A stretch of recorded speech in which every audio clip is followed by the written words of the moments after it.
વડોદરા શહેરમાં જે અલગ અલગ વિસ્તારમાં પાણી ભરાયા અને વિશ્વામિત્રીનું લેવલ જે વધી ગયું, ઓવરફ્લો થયું, આજવા સરોવર હોય, અલગ અલગ કાંસ હોય, પણ આ જે વરસાદ પડ્યો છે અને વરસાદના લીધે આ પાણી નથી ભરાયા, પરંતુ આ માનવ સર્જિત, હું તો કહું છું કે ભ્રષ્ટ કોર્પોરેશનનું જે શાસન છે, આ ભાજપ શાસિત કોર્પોરેશનના કારણે આખું જનજીવન ત્રાહિમામ થઈ ગયું છે।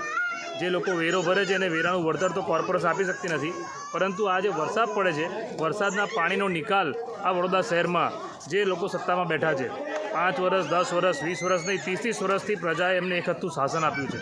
વડોદરા શહેરમાં મેયર ભાજપના, ધારાસભ્ય ભાજપના, સાંસદ ભાજપના, કોર્પોરેટરો બધા ભાજપના, તે છતાં તમે 30 વર્ષથી એક હતું શાસન હોવા છતાં એવું બુદ્ધિપૂર્વકનું આયોજન ના કરી શક્યા આ શાસક પક્ષ કે વરસાદમાં પાણીનો નિકાલ થાય।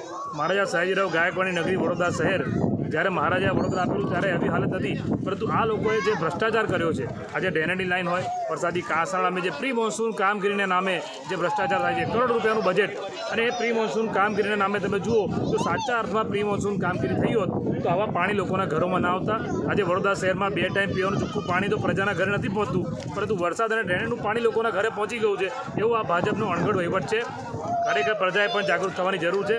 એક જ પક્ષને વર્ષોથી તમે સત્તા આપી, આજે એક હતું શાસન, અને આ લોકો એવું કોઈ બુદ્ધિપૂર્વક એમની પાસે કોઈ આયોજન નથી, એવી ટીમ નથી કે આ વડોદરા શહેરને આવા પાણીથી બચાવી શકે। આજે લાઇટનો વીજળીનો પુરવઠો નથી, 24 કલાકથી લાઇટો નથી, નાના છોકરાઓને પાણી, દૂધ, જે શાકભાજી, જીવજંતુ જે ચીજ વસ્તુ હોય, કશું આ લોકો પ્રોવાઈડ પણ કરી શકતા નથી। તમે જુઓ કે આ વડોદરા શહેરમાં કોઈ વિસ્તાર એવો બાકી નથી।